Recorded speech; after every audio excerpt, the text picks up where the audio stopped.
In 1958, a small town in Pennsylvania was shaken by the disappearance of a young girl named Mary.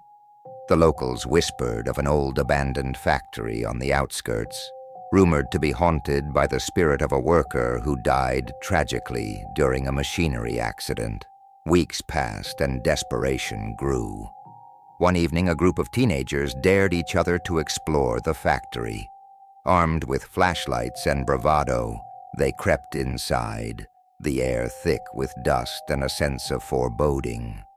As they ventured deeper, they heard a faint, melodic humming, a tune that seemed impossibly familiar.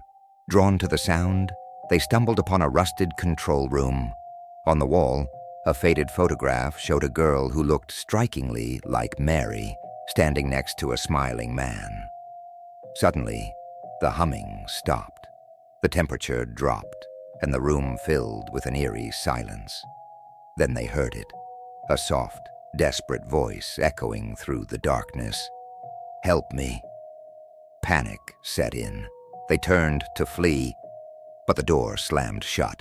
Trapped, they realized the factory's machinery flickered to life, as if the spirit had awakened, seeking to claim new souls.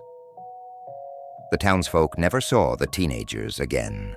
The factory remained silent, its secrets buried deep within the rusted walls.